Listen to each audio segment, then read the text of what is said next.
Hello, this is Simon Brew. I'm the editor of Film Stories magazine, and this is the Film Stories podcast.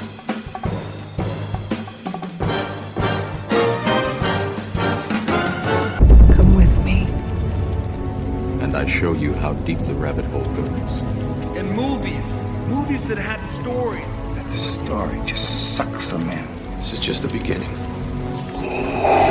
Stories. We would be honored if you would join us. Hello and a very warm welcome to Film Stories with Simon Brew. I am Simon Brew, as always, that's all you need to know about me.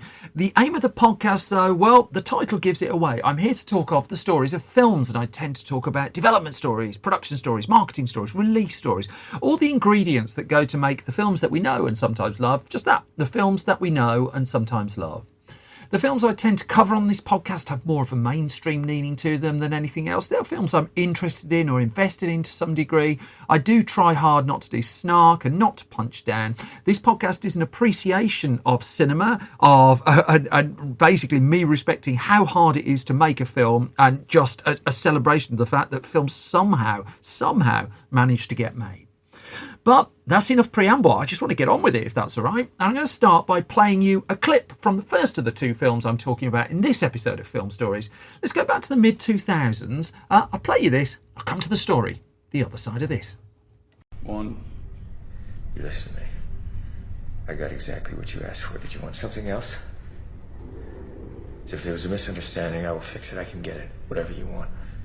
Two. Listen. Talk to me. We can talk.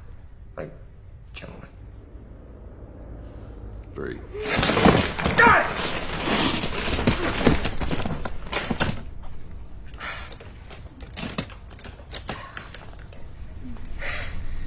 All right.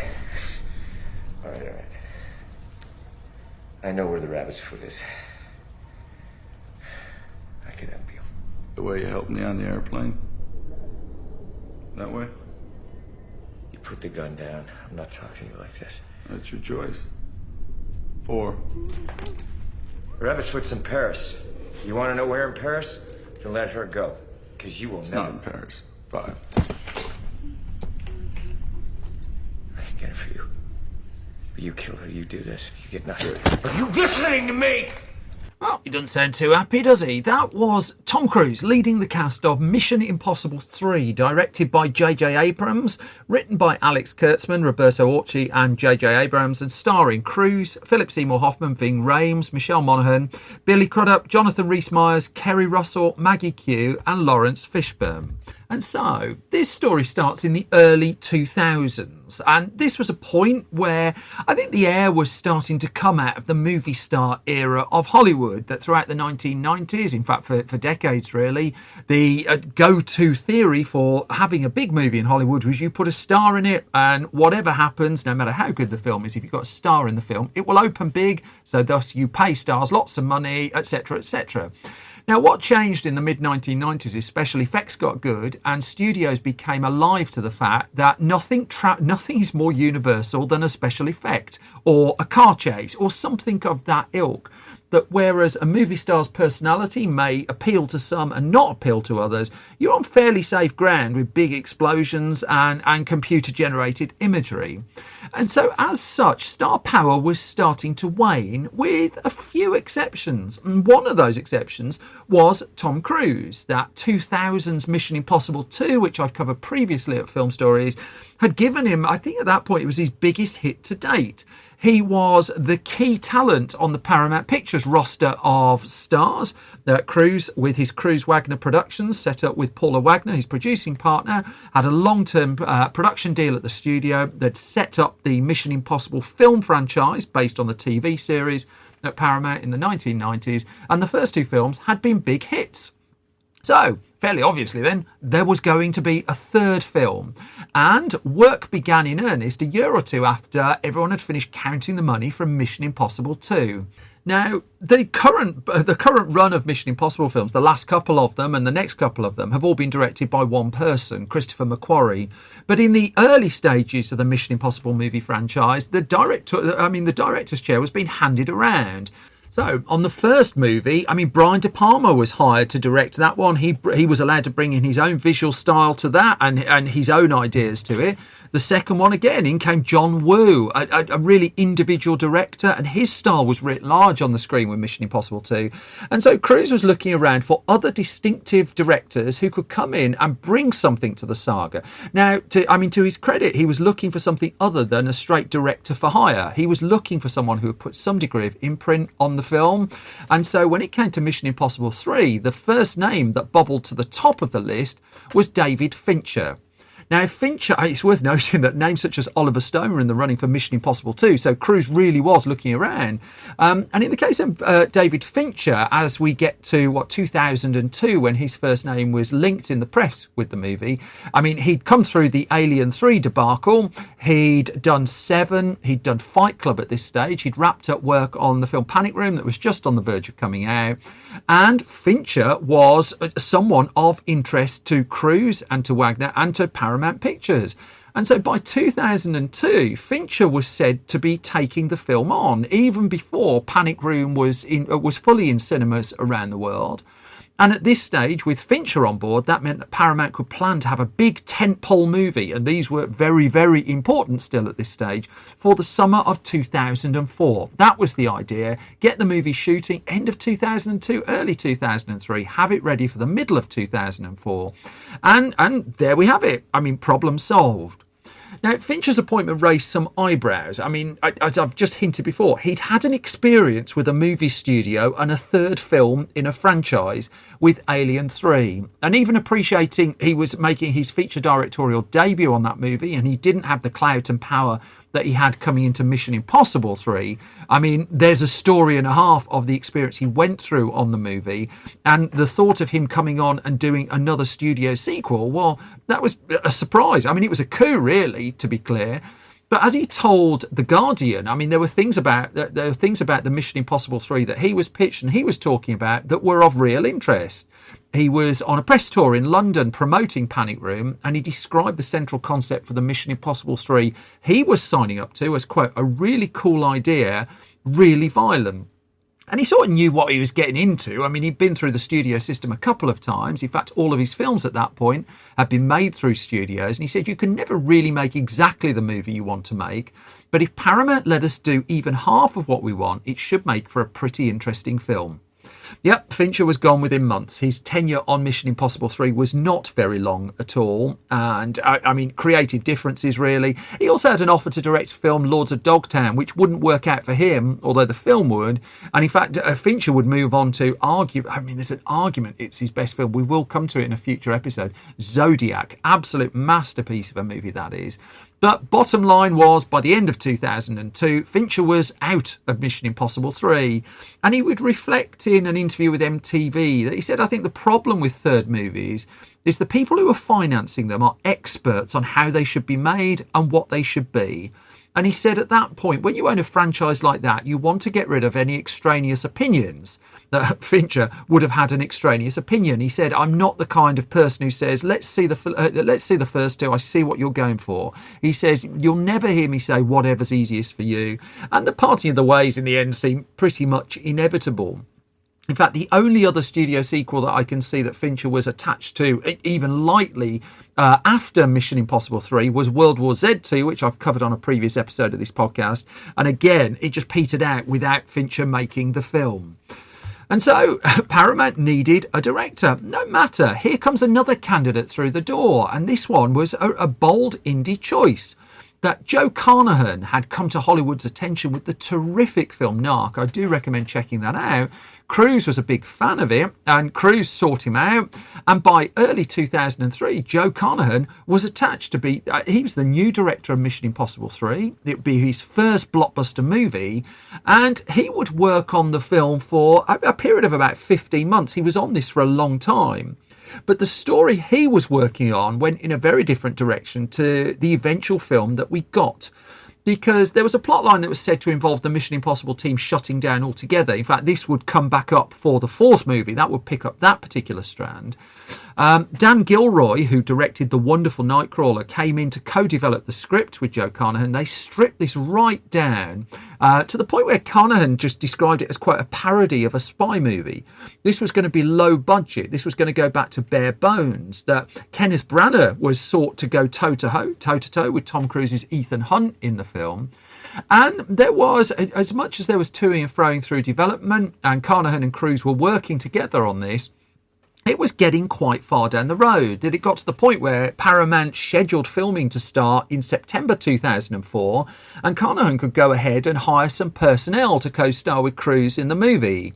So Scarlett Johansson, for instance, signed up for one of the lead female roles. At this point, she'd just broken through with Lost in Translation, and this would have been a blockbuster leg up for her, really. I mean, obviously that would come a little bit further down the line with the assorted Marvel movies that she's successfully headlined and been a part of. But the female lead was going to one of the breakout stars of The Matrix, Carrie-Anne Moss. She signed up for the film. They all got into training for it. This was going to be a very physical production. And the problem was, if anything, Carnahan's film was getting a little bit too small. And this was an era where blockbuster movies had to be huge. There was a prevailing opinion, and it had been driven really by success that Warner Brothers had been having, of you make fewer movies, but you make them as big as possible. And it's no coincidence that the person who pioneered that approach at Warner Brothers, a man called Alan Horn, would then be hired by Disney, and he would take it, he would take it to the extreme there, much to the box office success of Disney's theatrical division. But at this point, Paramount knew it needed a big, expensive blockbuster tentpole movie. And there was no point doing it cheap. You go big, or as the cliche goes, you sort of go home. And so there was toing and froing behind the scenes, and Paramount and Cruise brought in Robert Towne, who'd worked on the scripts of the first two movies, prominent Hollywood writer, Chinatown, everybody, and he was hired to take a pass at the script. And a version of the screenplay that then went down extremely well with just about everybody. Cruise seemed to like it. Paramount seemed to like it. The one person who didn't like it, well, that would be the man who was supposed to direct it, Joe Carnahan. And he told the Grantland outlet, he said, I just thought it was bad and uninspiring. He felt that the Mission Impossible 3 he was now being presented with was, quote, more of the same from Mission Impossible 2. And he recalled we started having these vocal disagreements about it. And he said, looking back, I should have just shut up and done my thing. But I couldn't go down that road. And the problems were mounting on this, and it became clear that Carnahan was getting further and further apart from the film that looked like it was going to be made. And it got to the point where after 15 months on the project, he was pretty much at his wit's end with it. And so he rang Tom Cruise. In fact, he filmed himself memorably ringing Tom Cruise to say he was out. He couldn't make this version of the film they were after. They were going to have to go their separate ways. And Cruise apparently was a complete gent about this. But as Carnahan remembered, when I left that film, there was already something like $38 million against it, and all we'd done was 2 camera tests. And he said, I didn't want to spend another year making that film. And so July 2004, this was 3 months before shooting was due to begin, and Mission Impossible 3 had lost its director. The version that Carnahan was looking to make would have cost around $50 million. To have spent $38 million already to develop a film that was going to cost $50 million, it just wasn't adding up. But Carnahan jumping ship didn't cause too much concern in the corridors of power at Paramount. Now, I've quoted this book a few times, Stephen Galloway's excellent book, Leading Lady, Sherry Lansing and the Making of a Hollywood Groundbreaker. It's the biography of Sherry Lansing, who was heading up Paramount Pictures at this time. And in that book, Lansing is quoted as saying, I wasn't worried. I thought, this is Mission Impossible. We have Tom Cruise. We'll get any director we want. And the news that there was suddenly a vacancy on the third Mission Impossible film, well, agents couldn't have been happier. In came the calls, agents pitching their clients to direct the film. A couple of Oscar winners were said to be interested, although Lansing never named names there. And so Cruise and Lansing would sit down, and a parade of directors' names were put before them. Lansing was enthused. Cruise, though, wasn't. And it was in a quiet meeting with Lansing that he suggested another name to direct Mission Impossible 3. That name, JJ Abrams. The problem? JJ Abrams had never directed a film. In fact, he'd come to prominence via his TV work, in particular the spy thriller TV series Alias, which had been a success, which Cruise had taken box sets of, because you used to have to get box sets and take discs out of boxes and things like that. Good God. Cruise was a fan. He was a real fan, and he liked what Abrams was doing with Alias and his assorted other shows.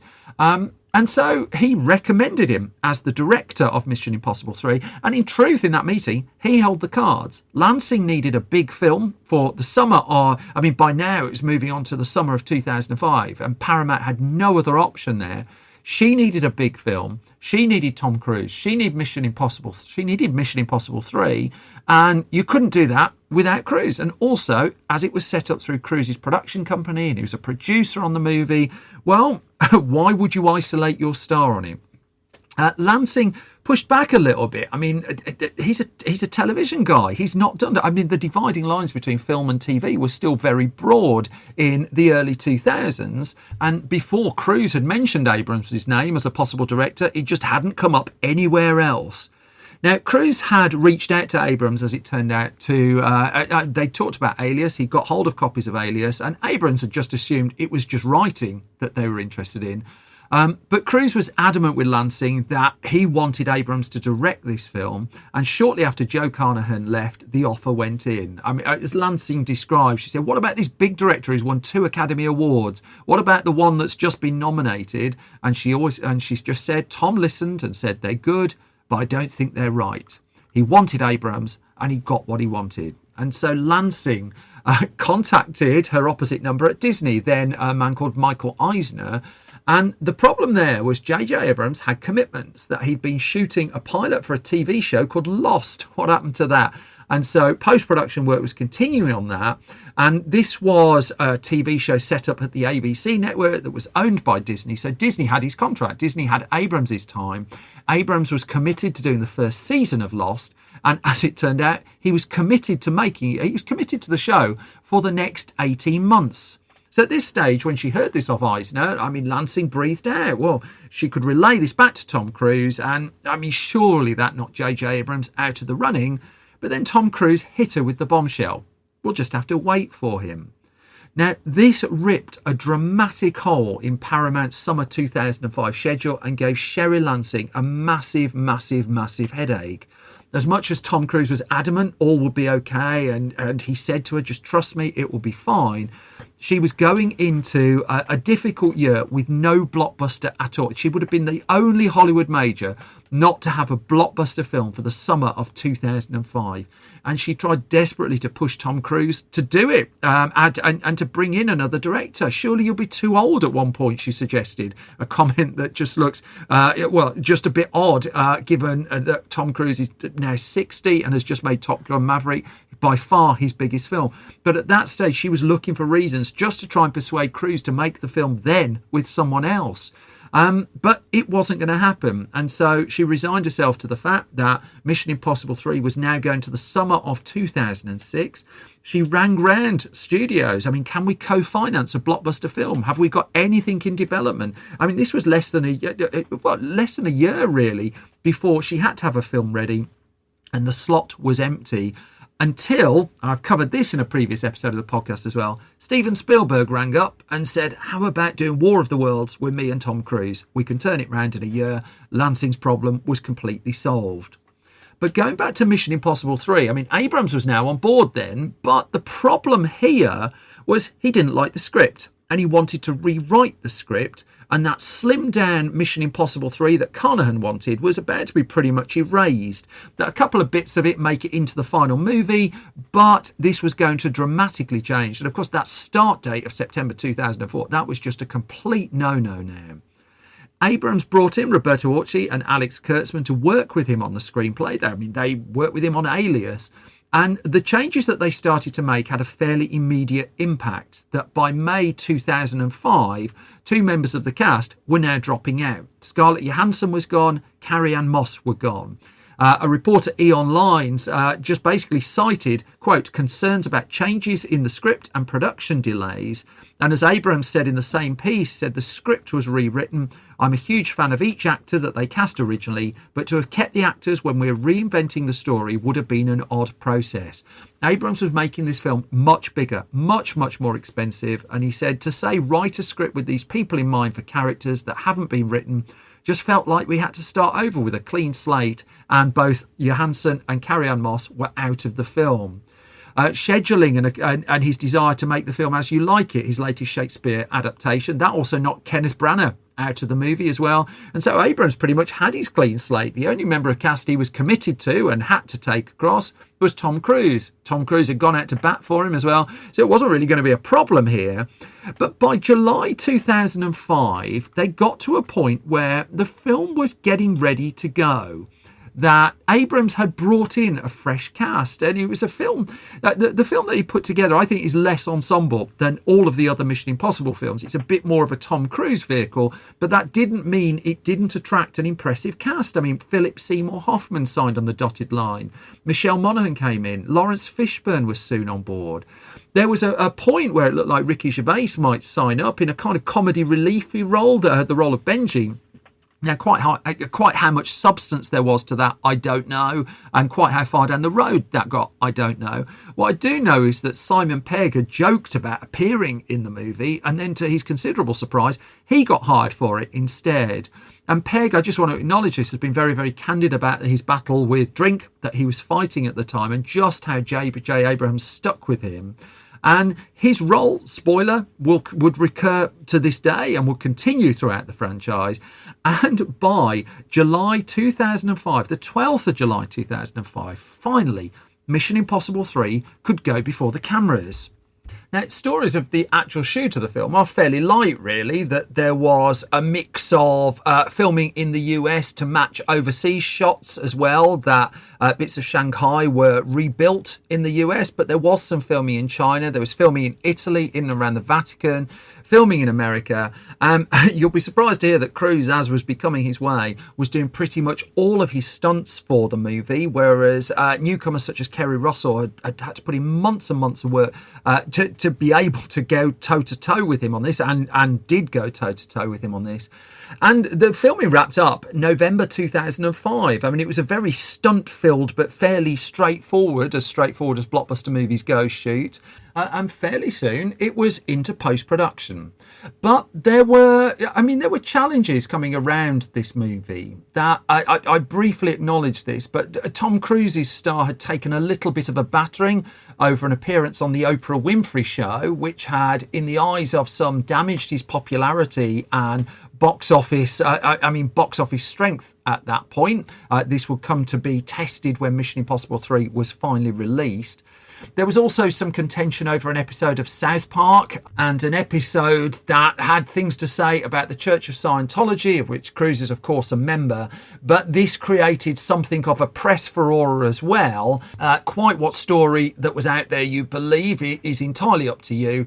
But the bottom line, I mean, there was something to it, because a South Park episode called Trapped in the Closet was pulled from being rebroadcast by the Comedy Central network, which Paramount parent Viacom owned. And these were just clouds of stories that were circling around the film that weren't around the film.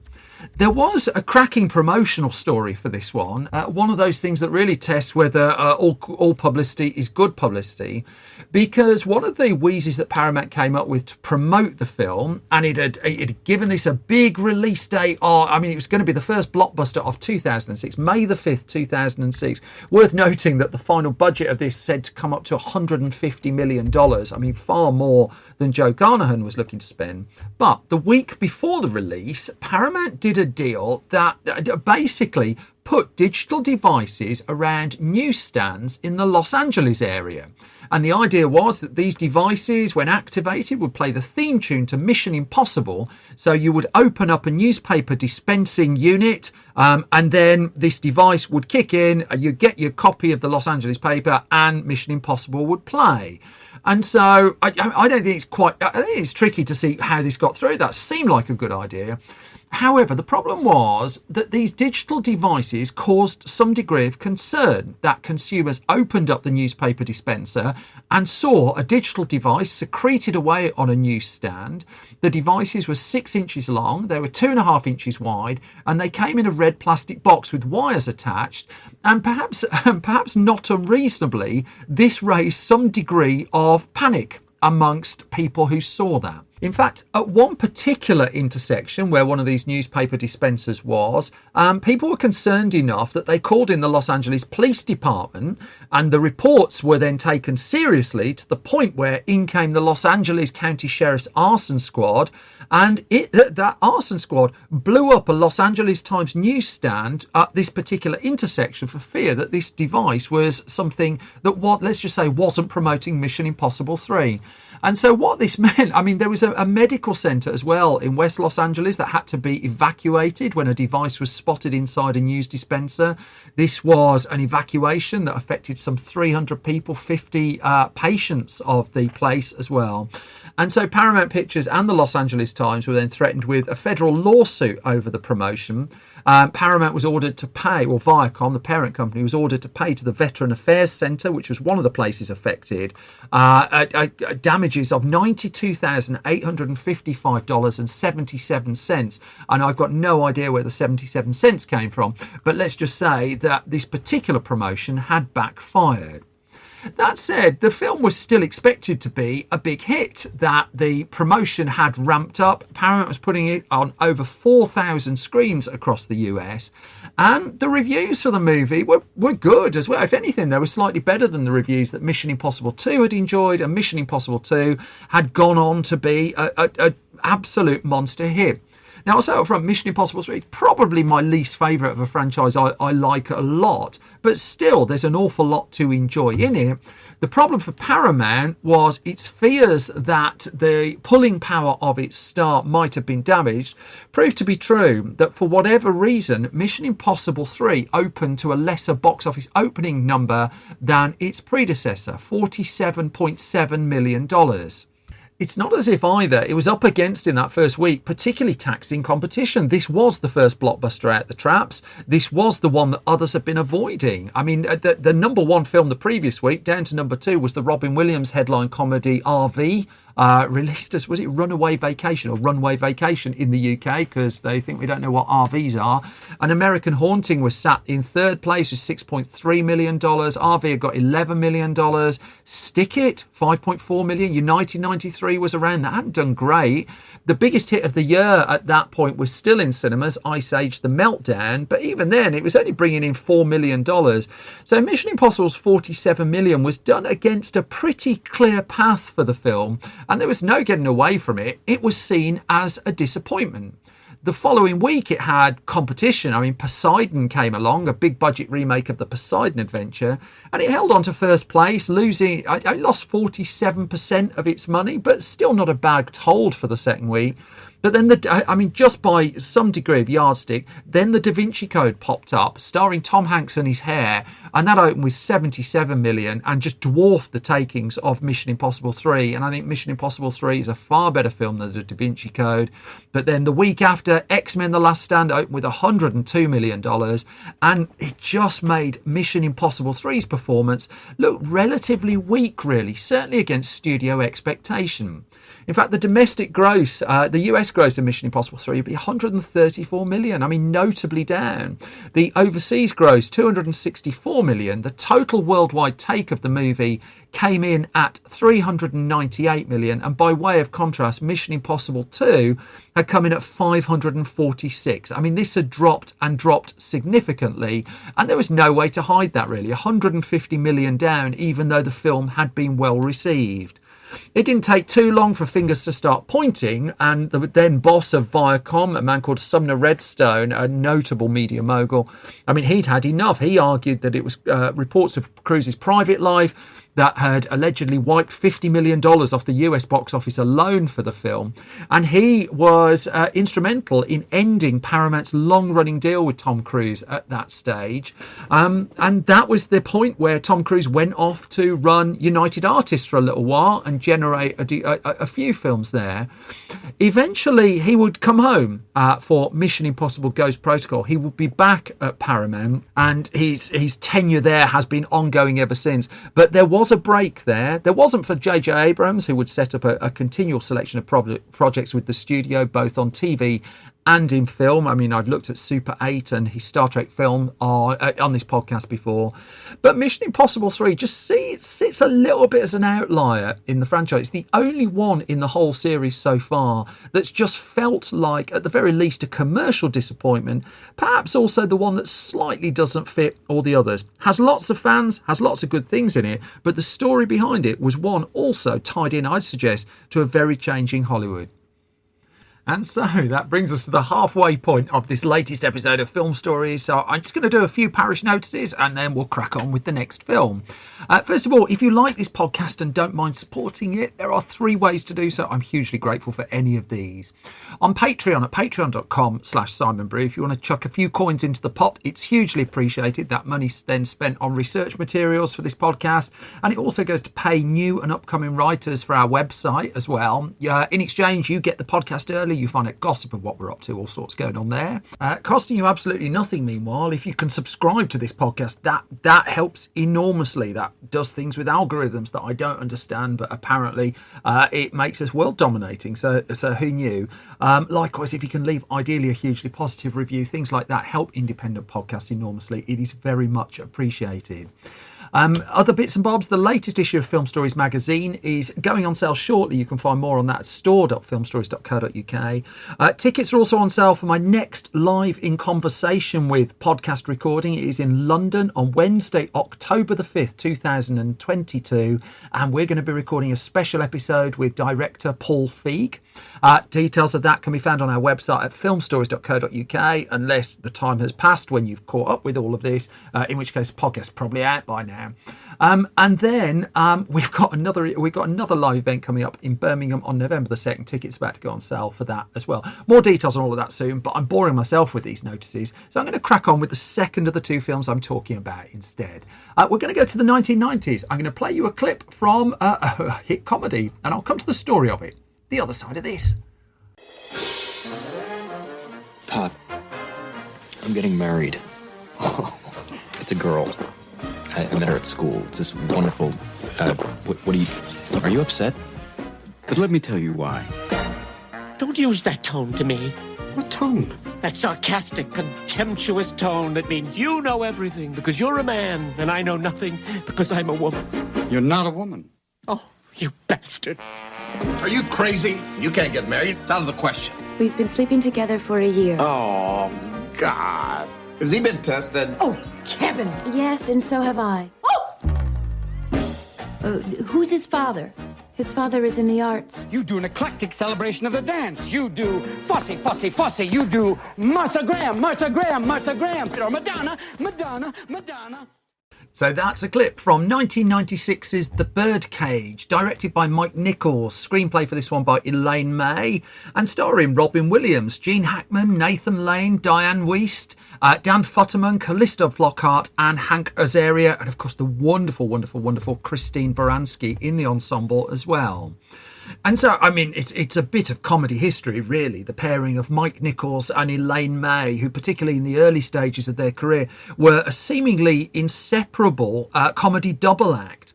But their careers spiked in different directions. That May, she would garner plaudits for her playwriting, her screenwriting, her acting. She'd do some directing as well. Most notably, actually, she would direct one of 1980's most infamous movie flops, the film Ishtar, a film that's had something of a revival of late, but at the time was lambasted to the point of locking Elaine May in movie jail for some period of time. But when you consider the plays and the films that she's written and the impact she had on theatre, on comedy, it's really quite something. Mike Nichols, meanwhile, he became an Oscar-winning director. Films such as The Graduate, Who's Afraid of Virginia Woolf, Catch-22. He a famed Broadway director as well. He had a shelf of Oscars, of Tonys. I'm sure there's a BAFTA in there somewhere. But the thing was, the two of them weren't working together for a very long period of time. And by the 1990s, neither was really enjoying their biggest successes. For Nichols, actually, there was one in 1990. The film Postcards from the Edge remains an absolute delight, and he directed that based on work by Carrie Fisher. But after that, he moved on to a reunion with Harrison Ford, who he'd enjoyed success with on 1988's Working Girl. Covered that before on the podcast. But this time they came together for 1991's Regarding Henry, a film I've got a reasonable amount of time for, but even I sort of have to concede it's a bit mawkish and by the numbers, really. It was a film made at a point where the 1990s were perceived as going to be all caring and sharing, but that didn't work out, did it? And Regarding Henry was a kind of a box office black mark against Nichols and Harrison Ford, really. Nichols then moved on to a film that should have been a big commercial hit and instead turned out to be a modest one, 1994's Wolf, which I'll come to in a future episode of Film Stories. This starred Jack Nicholson, effectively in the title role. But it wasn't really in the end a film that Nichols was fond of. He was working with a big studio, he was working with a big star, and it kind of went off in ways that he wasn't particularly keen on. And the reviews of that one were mixed as well.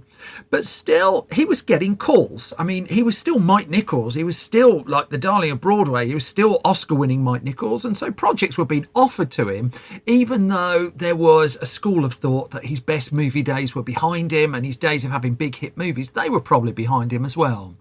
So he was offered a further reunion with Harrison Ford, for instance. Ford was looking to do a remake of the film Sabrina, which he would ultimately do. It was offered to Mike Nichols, who would turn it down. And Sidney Pollack, I think, in the end, took Sabrina on.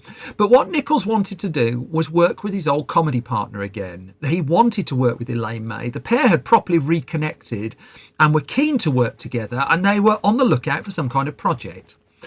So, meanwhile, over at United Artists, a company that always seemed to be in some degree of flux, the latest person who was heading up that label was an executive by John Calley. And Calley was on the lookout for some commercial films to make for him. So one of the projects was the label had managed to get hold of the American remake rights for La Cage aux Folles. I hope I pronounced that right. Now, this was originally a 1978 French-Italian movie, and then it turned into a Broadway hit, and the Broadway hit got the attention of a very famous and infamous film producer by the name of Alan Carr, who produced Grease and the Village People music as well, a Village People movie as well, Don't Stop the Music, that was Alan Carr. It's a terrific book on the life and times of Alan Carr that's well worth digging out. But the problem he had in trying to bring La Cage aux Folles to the screen was he got the rights to remake that, to basically do a screen remake of the stage version, but not to use the original film, and thus he wouldn't have been able to use any of the ingredients from that to make the movie that he wanted to make. So United Artists didn't have quite the same problem because Calley had got hold of the rights to La Cage aux Folles.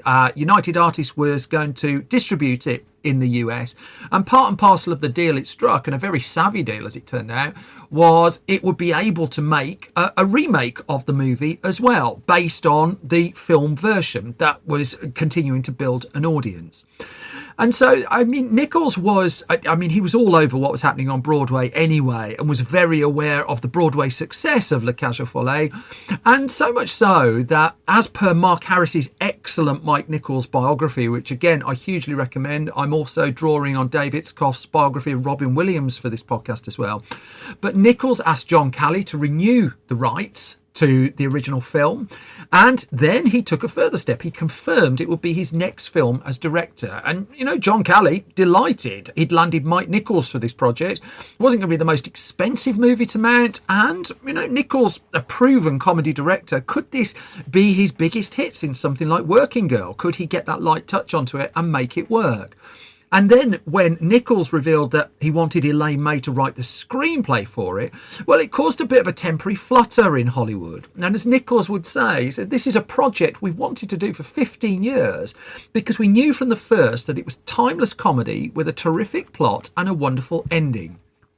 And so, once Nichols and May were aboard, and very, very quickly John Calley agreed to finance the film, well, the story was starting to come together, and certainly the film was starting to come together as well. Now, the core overriding plot of the 1978 film centred on a gay couple, Renata and Albin, who played the manager and the drag star attraction of a nightclub, the Saint-Tropez nightclub. But they keep having to put up an illusion that they're husband and wife so as to provide some cover for their son from being bullied and picked on. Things take a bit of a turn, but those were the ingredients that Elaine May was looking at when she was starting to adapt the film, but she was also very conscious that she wanted to modernise it. She wanted to make this a 1990s movie, even though Hollywood hadn't fully wrapped its head around stories around gay characters at that stage, I'd politely suggest. That in indie cinema there were some interesting films coming out, but in terms of like big mainstream comedies or something like that, well, gay characters were just seen as a punchline an awful lot of the time, and so this was going to, in Elaine May's mind, be something slightly different. Now, Mike Nichols, for a long time, was just regarded as an actor's director, that he directed so many famous names on Broadway. And in fact, a pair of actors he just directed on Broadway were Robin Williams and Steve Martin. They had been in Nichols' production of Waiting for Godot, and they seemed the logical cast for the film that was now going to be known as The Birdcage. That the roles now were Armand Goldman, who owned the nightclub of the film, and Albert Goldman, who's his long-term partner. And of the two characters, it's Albert who, on the page and also on the screen in the end, was the most flamboyant. And that was the role that Nichols was pointing Robin Williams towards. And Steve Martin would be slotting into the role of Armand in the movie. Now, there was a degree of schedule juggling going on here, and the casting soon hit some degree of problems for a couple of reasons. I mean, for one, Steve Martin had a packed schedule of productions at this point, and so even if he particularly wanted to commit to the movie, he was going to have struggled to fit this one in. There was also the fact that Martin wasn't entirely sure he was right for the role of this one. And then on the other side, Robin Williams wasn't really sure he wanted to play Albert in the movie, because I mean, just a few years earlier on screen he enjoyed enormous commercial success in drag in the film Mrs. Doubtfire, but would it be sort of revisiting a little bit of that, he thought? And in fact, if anything, he was more interested in the more contained role of Armand. And he said, I wanted to play Armand because it gave me an opportunity to portray a very dry type of comedy versus being outrageous. And he said it was very interesting because it's restrained and reactive and finding different layers of behaviour. And so Williams was on board. There was still a gap in the cast as to who would play Albert, but Nichols was calling in other names really to fill in the support cast. And what a support cast we got. That Nichols explained, I'd known Gene Hackman for a long time, not someone who's particularly known for starring in comedies, but he said, I knew that he started out as I did in improvisational comedy. I know how funny he can be, and his genius is that he can be 100% true and funny at the same time. Gene never fakes anything. Now, Diane Wiest, no question at all as to her comedy chops. I mean, just look at the film Parenthood, for which she was Oscar nominated, and Nichols very, very keen to get her to sign on the dotted line, which she duly did. Callista Flockhart and Dan Futterman were relative unknowns at the point that they signed up for the movie.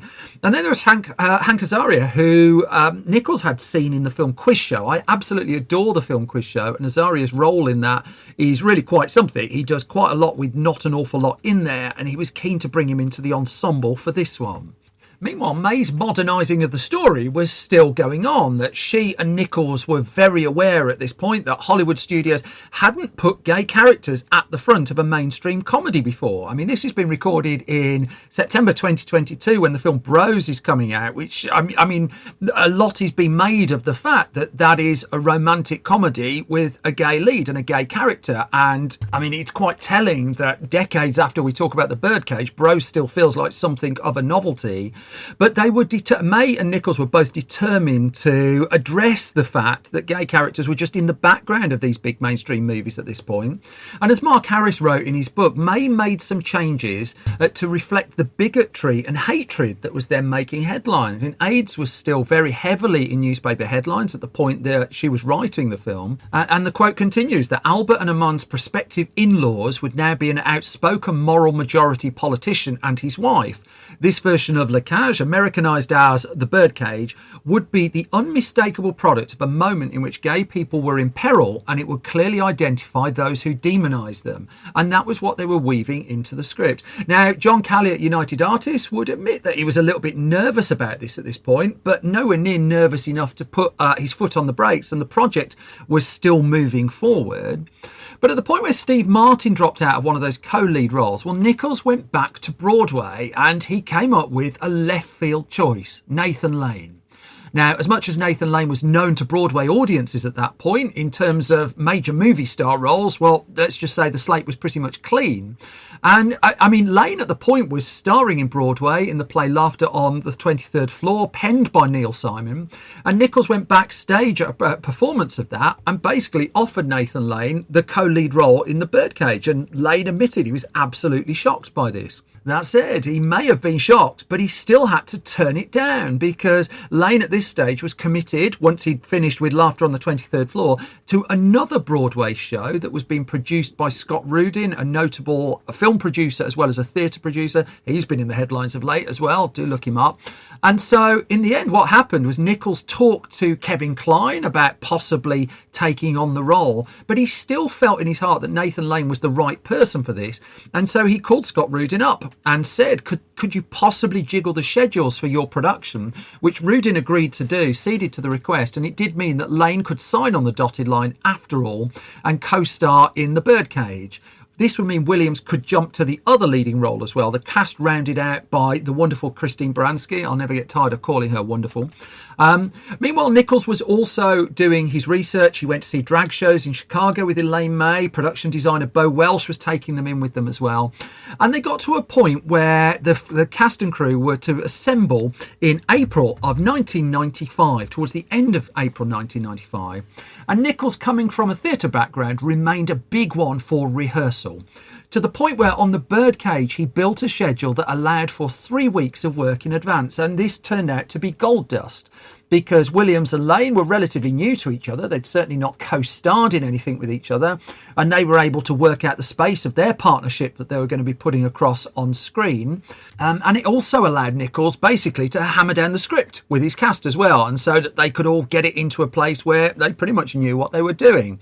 One little thing, just as filming began in earnest in the spring of 1995, Hank Azaria was actually making the film Heat with Michael Mann at the same time, sometimes on the same day. But his role had been beefed up in this. In the original movie, his character is a much more minor character, but they really wanted to lean into the talents of Hank Azaria for this, and his role of Agador Spartacus was significantly bigger than perhaps he was originally expecting. Now, there was a potential clash on the horizon, which turned out not to be a clash, in that Mike Nichols came from a heavy theatre background where rehearsal and sticking to the script was a big thing. Robin Williams infamously loved to improvise, and he loved to go scattergun with his comedy and just try things.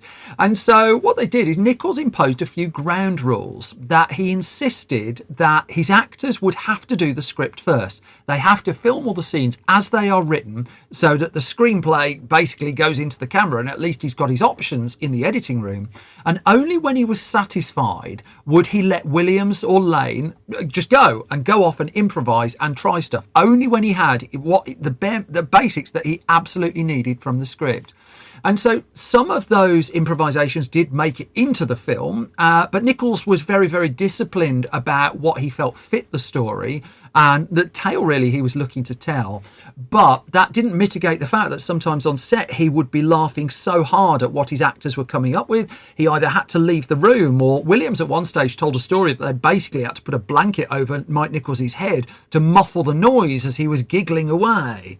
The actors, though, they clearly warmed to working with Mike Nichols. And, Hank Azaria gave one example to Mark Harris for his book as well, when he was struggling with a sequence where the character of Agador has to contend with Albert having a bit of a meltdown.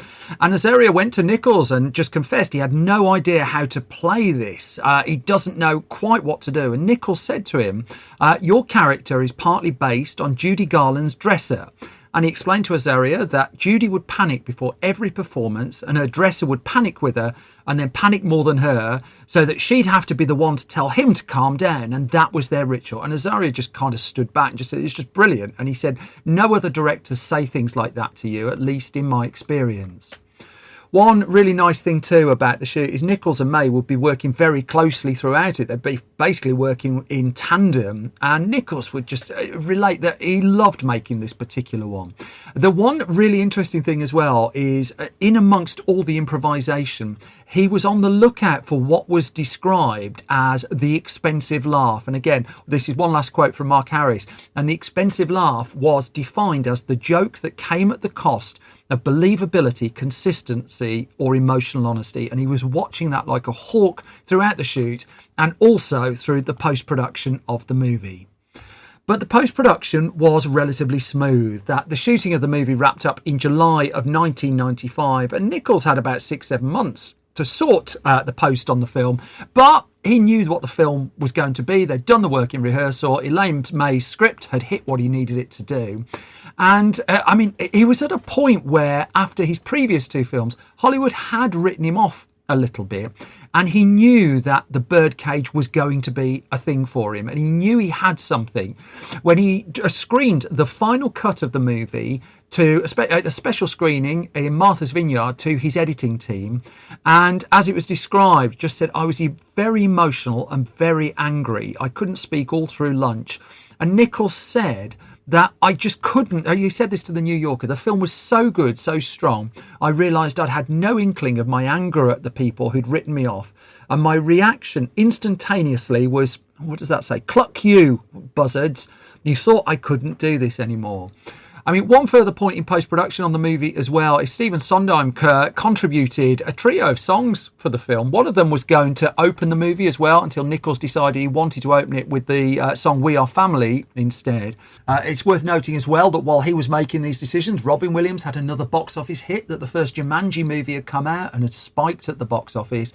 And the Birdcage was scheduled for March the 8th, 1996. It cost 31 million-ish to make, which, I mean, not cheap, but not particularly expensive for a comedy of this ilk with movie star power in it. And the response to the film was pretty strong. I mean, the reviews for it were certainly good. That there's praise for Nichols, there's praise for Williams, there's praise for Nathan Lane as well. That it was just regarded as just an entertaining remake, that it had its problems, but there was also respect for the fact that it had done something beyond just putting stereotypical characters on screen. It had been bothered to try and add extra dimension to them.